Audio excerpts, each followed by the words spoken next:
요한이 뒤에 오셔서 죄를 사하해 주시고 믿는 자들에게 성령을 주시는 능력 많으신 그에 대해서 이제 증거할 텐데요. 과연 그는 누굴까? 오늘 본문 1장 9절에 보니까 이렇게 기록하고 있습니다. 그때에 예수께서 갈릴리 나사렛으로부터 와서 요단강에서 요한에게 침례를 받으시고 라고 기록하고 있습니다. 그리고 그 뒤에 보니까 받고 올라오실새 곧 물에서 올라오실새 하늘이 갈라짐과 성령이 비둘기같이 자기에게 내려오심을 보시더니 하늘로부터 소리가 나기를 너는 내 사랑하는 아들이라 내가 너를 기뻐하노라 하시니라 라고 기록하고 있습니다. 의외의 내용이에요. 왜냐하면 내용을 잔잔히 이렇게 고씹어 보면은 선지자 요한, 예수님께 침례를 베풀었던 요한이 이제 예수가 등장하잖아요. 예수가 등장했을 때 바로 하나님의 아들 그리스도가 바로 예수다라고 할 것 같은데 증거하지를 않아요. 특별히 마가복음을 바라보니까 그런 언급이 없습니다. 그분이 바로 예수다라고 사도 요한이 외칠 것 같았는데 그런 언급은 기록되지 않습니다. 한번 보세요. 좀 속았죠. 우리가 생각할 때는 요한이 예수가 바로 그분이다라고 증거할 것 같았는데 내용을 바라보면은 전혀 그런 기록이 없습니다. 이런 이야기를 보면서 이런 의문이 생길 수가 있습니다. 이 선자 요한, 예수님께 침례를 베풀었던 이 요한이 혹시라도 하나님이 약속하시고 그가 소개해야 할 그 그리스도가 예수인 줄 몰랐을까? 그런 의문을 가질 수가 있잖아요. 선지자 요한이 그 예수가 자신에게 침례를 받은 그 예수가 하나님의 아들 그리스도이심에 대해서 몰랐을 수도 있겠다라는 생각을 가질 수가 있다라는 겁니다. 오늘 본문만 보면은. 그래서 그냥 지나친 거예요. 성경을 바라보니까 이 선지자 요한이 예수께 침례를 베풀고 나서 그 예수가 그리스도다, 너희를 구원할 죄를 용서해 줄 성령으로 침례를 베풀 그 그리스도가 바로 예수라는 증거 없이 그냥 침례를 베푸는 것으로 그 이후에 여러 가지 나타난 그 형상들을 그것도 누가? 예수가 본 것으로, 예수가 든 것으로 기록하고 지나가더라는 겁니다. 근데 이 사건이 중요하거든요. 이 예수가 침례 요한에게 침례를 받은 이 사건이 중요한 사건입니다. 그래서 사복음서에 다 기록되어 있어요. 마태, 마가, 누가, 요한 다 기록되어 있거든요. 그렇다면은 다른 복음서에서는 이 사건을 놓고 어떻게 기록하고 있는지를 우리가 한번 살펴봐야 돼요. 우리 요한복음 1장입니다. 요한복음 1장 31절 말씀부터 34절 말씀을 보겠습니다. 신약성경 143쪽에 있습니다. 1장 31절로 34절 봅니다. 나도 그를 알지 못하였노라. 누가요? 침례 요한이 이렇게 말해요. 나도 그를 알지 못하였으나 내가 와서 물로 침례를 베푸는 것은 그를 이스라엘에게 나타내려 함이라 아니라.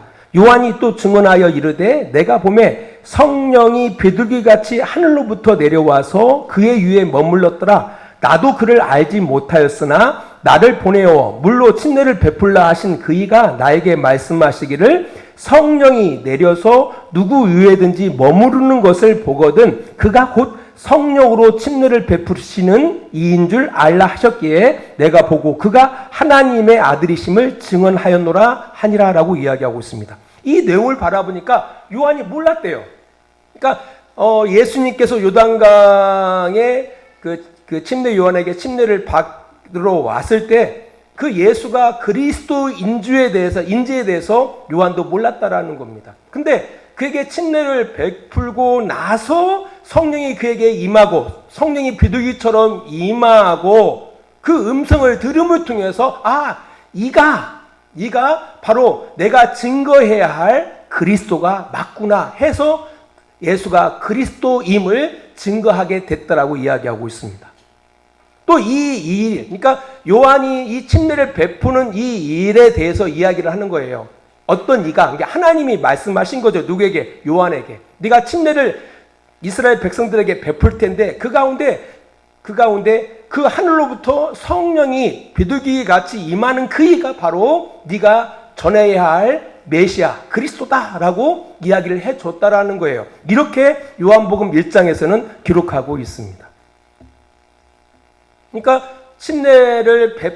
예수님께 침례를 베풀고 그 성령이 비둘기같이 임하는 것을 보기 전까지 이 요한도 몰랐다라는 거예요. 예수가 그리스도인 줄을 몰랐다. 반면 마태복음은 또 이렇게 기록하고 있어요. 우리 3장을 가봅니다. 마태복음 3장 14절입니다. 성경책을 잘 찾아서. 이 성경이 재밌어요. 3장 14절 보세요. 자, 13절부터 봅니다. 이때 예수께서 갈릴리로부터 요단강에 이르러 요한에게 침례를 받으려 하시니 요한이 말려 이르되 내가 당신에게 침례를 받아야 할 터인데 당신이 내게로 오시나이까? 라고 이야기하고 있어요. 근데 마태복음에서는 이 침례 요한이 알고 있었어요. 예수님이 요한에게 침례를 받으러 왔을 때 이 침례 요한이 내가 당신께 침례를 받아야지. 그러니까 죄 없는 당신에게 죄 있는 내가 침례를 받아야지 어떻게 죄 있는 내게 하나님의 아들이신 당신이 침례를 받으려 합니까? 거부를 하는 그런 요한의 모습을 볼 수가 있어요. 그럼에도 불구하고 예수님께서 설득하시죠. 하나님의 일을 이뤄 나가자 해서 요한이 예수님께 침례를 베풀었다라고 성경은 이야기하고 있습니다. 조금 의외의 내용들 아닙니까? 여러분들 성경을 깊이 안 보시니까 그죠? 이런 내용이 있었다라는 건 알아요? 모르시죠? 몰라야 또 목사는 이렇게 해먹고 사는 거예요. 근데 이제 중요한 거예요, 사실은. 그러니까 선지자 요한은 예수님께 침례를 베풀 때까지 예수가 그리스도이심을 몰랐다라고 요한복음에서 기술하고 있고요. 이야기하고 있고요. 반면에 마태는 침례 요한이 예수에게 침례를 베푸기 이전에 예수가 그리스도임을 알았다라고 마태복음에서는 기록하고 있는 겁니다. 아니, 성경에서 같은 사건에 대해서 이렇게 엇갈리게 기록하면은 이 성경을 믿을 만한 책이라고 우리가 생각할 수 있을까? 안 그래요? 성경이 틀리잖아요. 근데 오히려 이렇기 때문에 성경을 더 신뢰할 수가 있는 거예요. 이렇기 때문에 성경을 신뢰할 수가 있는 겁니다. 왜냐? 이 복음서의 기록은요, 주 70년 정도 복음서가 기록되어집니다. 그러니까 주 70년이니까요, 만약 주 30년 때 예수님께서 죽으셨다고 생각했을 때 보면은 한 40년, 약 40년 전의 기억이에요. 40년 전의 기억을 갖다가 한다라는 게 쉽지가 않은 거예요. 아니, 우리가 1년 전의 기억도 힘든데 예수님의 이 사건에 대한 그걸 목격했던 누구로부터 들었던지 간에 40년 전의 기억을 갖다가 꺼낸다라는 게 쉽지 않다라는 거예요. 쉽지 않다라는 거예요. 그러니까 이 사도 요한이 복음서를 기록하면서는 그 침례 요한이 몰랐더라라고 그의 기억을 끄집어서 이야기를 하는 것이고, 이 세리 마태는 분명히 그 침례 요한이 예수가 그리스도인 것을 알았던 것으로 생각하고 이 사건을 기록했던 거예요. 근데 마가는 그냥 지나가는 거예요. 그러니까 그랬던가 저랬던가 잘 기억이 안 난다라는 거죠. 듣긴 들었는데, 그러니까 네 복음서가 마태, 마가, 누가, 요한 네 복음서가 이 사건을 동일하게 기록하고 있어요. 예수님께서 침례 요한에게 침례를 받으신 이 사건을 동일하게 기록하고 있지만 그 침례 요한이 예수가 그리스도이심을 알았는지 아니면 몰랐는지 이 부분에 대해서 요한과 마태는 분명히 갈라지지만 마가는 그냥 지나쳐 가더라는 겁니다. 그래서 사실 침례 요한이 예수가 그리스도임을 알았느냐 몰랐느냐 이건 그렇게 중요하지는 않아요. 그건 중요하지 않고요. 아무튼 침례 요한이 예수께 침례를 베풀었다. 이 사건은 중요한 겁니다. 중요한 겁니다. 그리고 뿐만 아니라 그 침례를 받고 올라올 때 경험. 하늘이 열리고 성령이 비둘기 같이 예수님께 임하는 사건. 그리고 하늘로부터 음성이 나서 너는 내 사랑하는 아들이요 나의 기뻐하는 자라는 이 음성에 대해서도 좀 약간 다르게 표현하고 있어요. 우리 요한복음은 침례 요한이 그 음성을, 그 광경을 보고 그 음성을 들은 것으로 기록하고 있지만 마태는 어떻게 기록하고 있냐면은 예수님이 개인적으로 그걸 봤고 들은 것으로 기록하고 있습니다. 또 마가도 마찬가지예요. 마가도 그 경험, 그러니까 침례를 받고 물에서 올라왔을 때 하늘이 갈라지고 성령이 비둘기처럼 예수님께 임하고 하늘로부터 음성이 들린 이 사건에 대해서 마가는 예수님 개인의 경험으로 기록하고 있더라는 겁니다. 이게 뭐 중요하냐라고 생각할 수 있습니다. 하지만 매우 중요한 메시지가 이 안에 담겨져 있다라는 겁니다.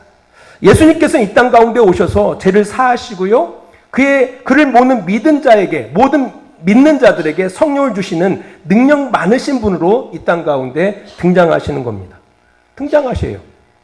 등장하시는데 마가는 그 예수님의 등장에 대해서 요한의 증거, 침례 요한이 그 예수가 바로 너희의 죄를 사하시는 분, 너희에게 성령으로 침례를 베푸시는 분이라는 그 증거를 갖다가 그냥 지나쳐버려요.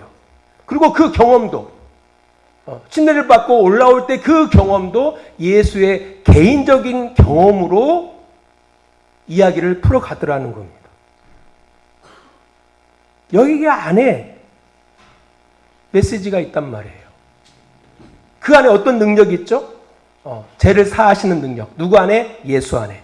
예수 안에 어떤 능력이 있죠? 성령을 주시는 그 능력이 예수 안에 있어요. 예수 안에.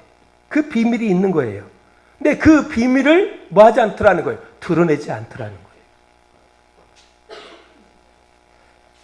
좀 이렇게 교감이 이루어져야 재밌는데, 드러내지 않고 있다는 게 중요한 거예요. 드러내지 않고 있더라는 거예요. 그래서 이 내용을 바라보면은요, 요한뿐만 아니라 주변의 모든 사람들도 누구에 대해서, 뒤에 오시는 이가 누군지에 대해서, 능력 많으신 이가 누군지에 대해서 전혀 알지 못해요. 예수가 그런 능력을 갖고 있는지에 대해서 모르고 있었다라는 걸 알 수가 있는 거예요. 그런데 이 마가복음 이제 16장까지 이제 가잖아요. 16장까지 이제 펼쳐가거든요. 그 16장까지의 과정 속에서 누가 드러나죠? 바로 그 예수가 하나님의 아들 그리스도임이 드러나고 있더라는 거예요. 좀 이해 좀 해주세요. 이게 중요한 거예요. 지금 마가가 이야기하고자 하는 것이 바로 거기에 있는 거예요. 마가가 의도하고 있는 것이 바로 거기에 있는 거예요. 지금 마가복음을 처음 듣는 그 대상은 누굽니까? 로마로부터 핍박받는 로마 교회예요. 그 당시에 기독교인들이에요. 내가 믿는다라는 것을 드러낼 수 없는 그런 상황 가운데 있는 그들. 그러나 그들 안에 뭐가 있어요? 비밀이 있어요. 어떤 비밀이 있습니까? 그리스도인. 우리 베드로후서 2장을 잠깐 가보겠습니다. 베드로후서 2장. 2장 9절 말씀을 볼게요. 죄송합니다. 베드로전서 2장입니다. 베드로전서 2장 9절 말씀 보겠습니다. 그러나 너희는 택하신 족속이요 왕같은 제사장이요 거룩한 나라요 그의 소유된 백성이니 이는 너희를 어두운 데서 불러내어 그의 기이한 빛에 들어가게 하신 이의 아름다운 덕을 선포하게 하려 하심이라 라고 이야기하고 있습니다. 우리가 어떤 존재라고요? 하나님의 택하신 족속이요 왕같은 제사장이요 거룩한 나라요 하나님의 소유된 백성이라는 겁니다. 곧 죽어도 우리가. 그리고 하나님의 아름다운 덕을 선전하는 하나님의 비밀을 맡은 사람들이라는 거예요. 그 비밀이 누구에게 있다고요? 우리 안에 있다라는 거예요. 그럼에도 불구하고 이 소중한 것이 우리 안에 있음에도 불구하고 뭐 할 수 없어요? 드러낼 수가 없는 상황 가운데 있더라는 겁니다. 누가요? 그 당시에 네로 황제로부터 로마 정부로부터 박해받는 그 로마 교회 성도들, 그 당시 기독교인들이 그랬다라는 겁니다. 지금 예수님도 그래요. 예수님 안에 어마어마한 비밀이 담겨져 있잖아요. 그는 죄를 사하실 수 있는 분입니다. 죄를 사하시는 분이에요. 모든 믿는 자들에게 하나님의 영을 주시는 하나님의 아들이세요. 그 비밀이 그 안에, 그 보물이 그 안에 담겨져 있습니다. 하지만 그것을 드러내지 않습니다. 드러내지 않았지만 그의 공생애를 통해서, 그의 삶을 통해서 사람들은 그를 통해서 보게 되는 거예요. 그를 통해서 확인하게 되어지는 거예요. 이가 바로 그리스도구나. 이가 하나님의 아들이시구나라는 것을 확인하게 되는 겁니다. 왜 이 이야기를 이 마가는 그들에게 했을까요? 우리는 그렇잖아요. 우리의 상황과 환경이 힘들어지면 내가 그렇게 살지 못할 것이냐 스스로 좌절하고 절망해버리는 그런 연약한 모습들이 우리 안에 있잖아요. 그리스도인들도 마찬가지예요. 환경이 힘들면 어떻게 신앙을 버티고 살아갈 수 있을까? 이런 생각들을 갖거든요. 근데 마가는 이야기하는 거예요. 어떤 상황과 어떤 환경 가운데서도 우리가 그리스도인으로 살아가는데 아무런 장애도 아무런 문제도 없다라는 것을 이 마가복음을 통해서 풀어가고 싶은 거예요. 봐라, 예수님 봐라. 그가 드러내지 않지 않았느냐. 뭐 요한의 증거를 받지도 않지 않았느냐. 그러나 그의 삶을 통해서, 그의 공생애를 통해서 그를 만난 사람들, 그를 목격한 사람들은 그가 그리스도인으로 고백하지 않느냐. 그를 그리스도로 고백하지 않느냐. 그를 하나님의 아들로 고백하지 않느냐. 좌절하지 말라는 거죠. 절망하지 말라는 거예요. 충분히 살아낼 수 있다라는 거예요. 우리가 그리스도인으로 살아낼 수 있다. 사실 지금 우리의 현실은 어떤가요? 너무 시끄럽죠, 우리 믿는 사람들이. 너무 시끄러워요. 좀 가끔 가다 보면 불쾌할 때가 있어요. 믿는 제 입장에서도. 너무 믿는다는 것을 많이 드러내요. 근데 진리는 드러나지 않아요. 얼마나 교회가 많습니까? 교회 없어 신앙생활 못합니까? 얼마나 믿는 사람들이 많습니까? 아마 그렇게 믿는 사람들이 올바로만 살아간다면 세상이 이렇게 힘들어가지는 않을 겁니다. 좀 돌아보셔야 돼요. 사랑을 말하는 기독교인들은 많아요. 하지만 사랑을 실천하는 사람들은 그렇게 찾아보기 힘듭니다.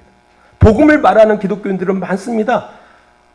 복음을 살아가는 사람들은 그렇게 많지 않습니다. 진리를 말하는 기독교인들은 엄청 많아요. 하지만 진리를 실천하고 살아가는 기독교인들은 그렇게 찾아보기 힘들다라는 겁니다. 이제는 거꾸로 돌아가야 할 것 같아요. 말하기보다 살아가세요. 전도지 나눠져가지고 예수 믿는 시대는 아닙니다. 예수천당 불신족 해가지고 예수 믿는 시대는 아닙니다. 그 중에 한두 분 있을 수는 있겠죠. 중요한 것은요, 우리가 그렇게 살아가야 한다라는 거예요. 우리가 예수 믿는 사람으로 살아가라는 겁니다. 말하지 말고, 제발. 제가 식당 갈 때마다 늘 불쾌한 이야기가 있어요. 꼭 우리 목사님들이 그 식당 누구한테 그 아주머니나 그 서비스하는 분들한테 하는 말이 예수 믿어요? 꼭 예수 믿으세요. 왜 그런지 모르겠어요. 밥만 먹고 가세요.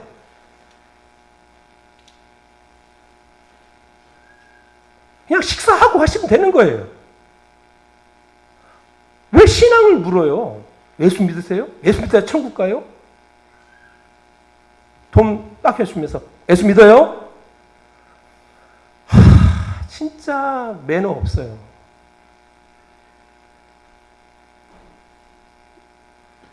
들내는 것보다 들내지 말라는 거예요. 들내지 말고 살면 돼요. 예수를 믿는 사람답게 살아가세요. 말하지 말고 살아가세요. 저는 가끔 요즘 보니까 뭐 신천지에서 여러 곳에다가 프레카드를 해놓고 막 하는데요. 보니까 다들 가정 살림 해야 할 사람들이더라고요. 저는 가서 좀 가정 청소나 하든지, 자식을 위해서 그 남편을 위해서 좀 따뜻한 밥을 짓든지, 이런 일을 했으면 좋겠어요. 정말 자신이 믿는 그것이 진리라고 한다면 그 진리를 살아가세요. 살아가세요. 뭘 하나님이 기뻐하실까요? 우리 고린도 후서 4장은 이렇게 이야기해요. 고린도 후서 4장입니다.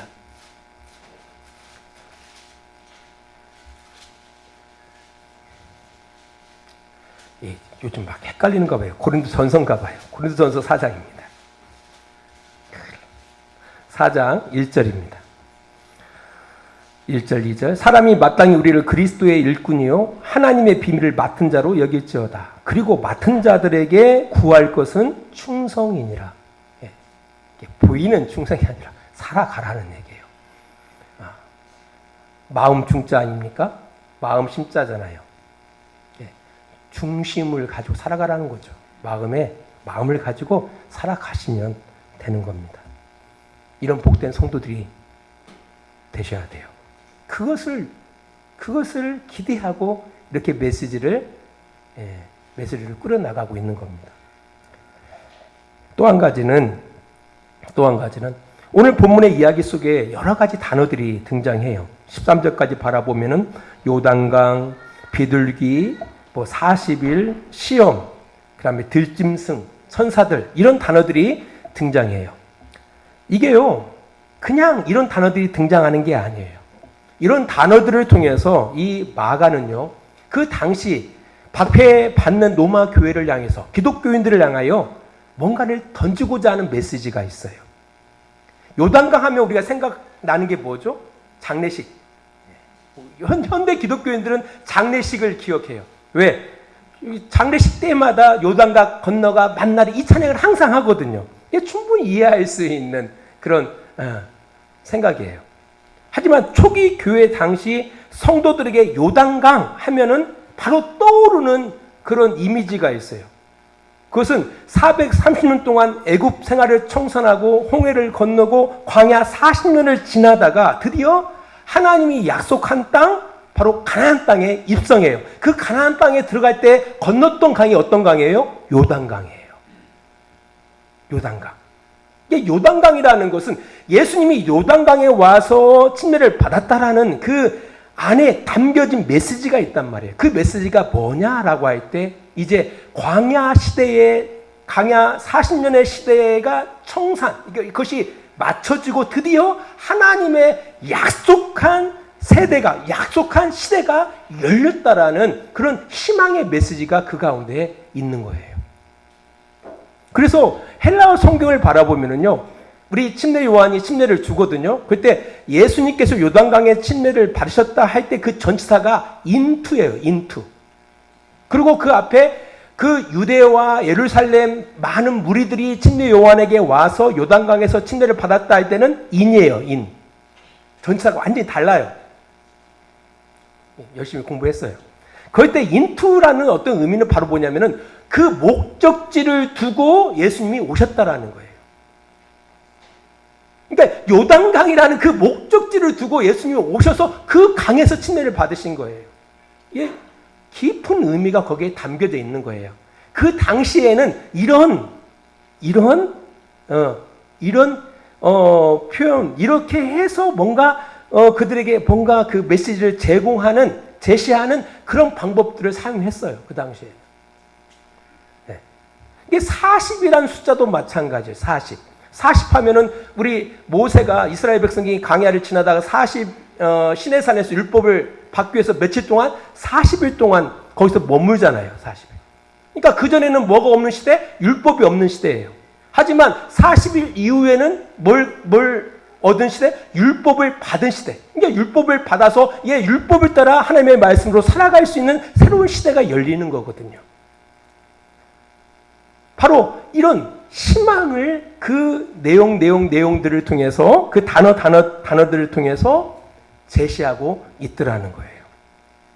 지금 처음 이 마가복음을 읽는 그 로마 교회, 그 박해받는 로마 교회 성도들은 희망이 있어요, 없어요? 희망이 없죠. 엄청난 두려움과 절망 속에 좌절하고 있는 거예요. 좌절하고 있는 거예요. 그들에게 누가? 예수가. 예수의 그 복음이 그들에게 희망이 되어줘야 한다라는 거예요. 그래서 마가는 그 오늘 본문의 이야기, 두 이야기잖아요. 침례받은 이야기, 그리고 시험받은 이야기. 그 이야기에 등장하는 여러 가지 그 단어들을 통해서 바로 그 로마 교회 성도들에게 희망을 전해주고 있더라는 거예요. 사실 그 시대나 지금 시대나 뭐 다를 것은 하나도 없어요. 우리 새로운 대통령이 뽑혀서 그 대통령 우리가 취임식을 할 때 보면은 우리 국가 우리 국민들의 입장에서는 나름대로 희망을 가져요. 이 대통령이 새롭게 아마 우리를 좋은 방향으로 우리를 이끌 거다라는 그런 희망을 가지고 그 취임식을 갖다가 집중하거든요. 근데 어때요? 사실 누가 대통령이 되나 사실 똑같아요. 그잖아요. 누가 대통령이 되나 거기에요. 삶이 힘든 건 마찬가지예요. 안 그런가요? 그러니까 다른 이명박 대통령, 박근혜 대통령, 지금 문재인 대통령 이렇게 지나가지만 그때나 지금이나 삶이 힘든 건 똑같아요. 안 그래요? 여러분들 안 힘들어요? 똑같아요. 세상이라는 건 다 그렇다라는 거예요. 로마 네로 황제의 통치 시대에도 사람들은 힘들었어요. 성도들만 힘들었을까요? 아니에요. 그런 통치 가운데 살아가는 모든 사람들은 다 힘들었던 거예요.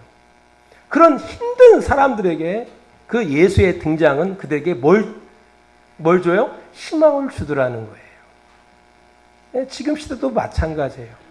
사실 교회는 이 힘든 세상을 살아가는 많은 사람들에게 희망을 줘야 돼요. 요즘은 교회가 세워지면 사람들이 반대를 해요. 데모를 하죠. 교회를 짓지 마라. 포기하라. 라고 데모를 합니다. 예전에는 어땠을까? 예전에는 어땠을까? 아마 그때에도 그랬을 거예요. 근데 제 개인적인 생각일 수도 있겠지만 좀 교회가 들어섬이 그 인근 지역에 좀 희망이 됐으면 좋겠어요. 저 교회가 와서 우리 동네가 좋아지겠구나. 이렇게 좀 희망을 전달해 줄 수 있는 교회가 됐으면 좋겠다라는 그런 생각을 갖는데 모르겠어요, 그것은. 근데 우리 성도들은 좀 그렇게 살았으면 좋겠어요. 성도들. 누가 예수를 믿고 교회에 나갔대. 잘 됐다. 이제 좋아지겠구나. 좀 이런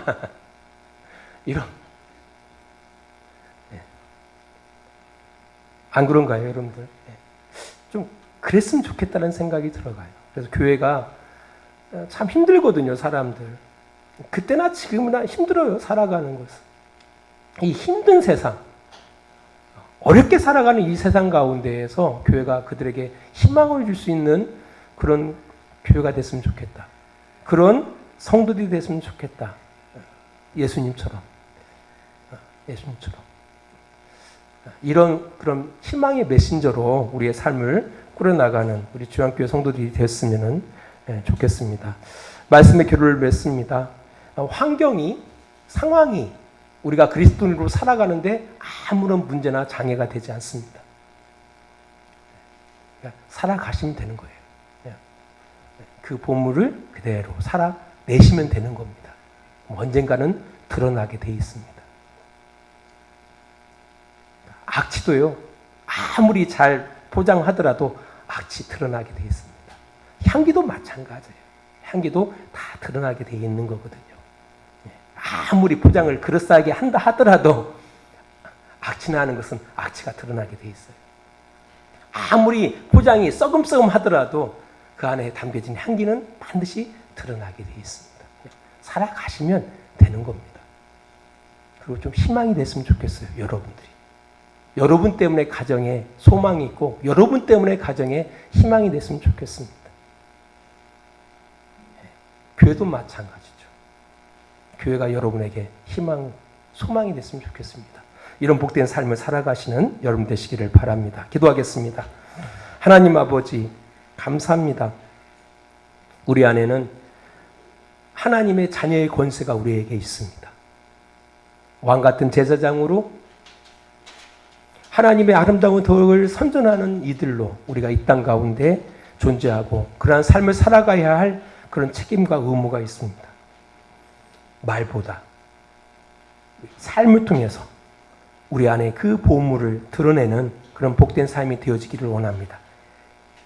내가 드러내고자 하는 게 아니라 남이 나를 통해서 그들이 고백하는 그런 복된 삶을 살아가는 우리들이 되어지기를 원합니다. 하나님, 예전이나 지금이나 세상은 어렵습니다. 힘듭니다. 왜? 사람들이 자기 욕심대로 만족 없이 죄악 가운데 살아가고 있는 이 세상 가운데 당연히 주어질 그런 결과물들입니다. 이런 세상 가운데 주님 오셔서 그들에게 희망을 주시고 소망을 주셨던 것처럼 그의 몸된 이 교회가 그의 지체된 우리들이 이 땅 가운데 소망 없이 살아가는 그들에게, 희망 없이 살아가는 그들에게, 절망 가운데 있는 그들에게, 어둠 가운데 있는 그들에게 희망을 줄 수 있는 그런 복된 성도들과 교회가 되어질 수 있도록 주님 도와주셔서 이제는 우리를 사랑하시는 우리 아버지 하나님의 그 크신 사랑하심과 예수 그리스도의 십자가의 은혜하심과 성령의 감화와 감동과 지키시고 인도하심이 오늘 시간을 구별하여 하나님 앞에 영광 돌리며 하나님의 귀한 자녀로 이 땅 가운데 살아가기를 원하는 귀한 성도들의 머리 위에와 그들의 가정과 직장과 사업장 위에 이제로부터 영원토록 하나님의 은혜와 사랑이 늘 함께 해주시기를 간절히 축원하옵나이다. 아멘.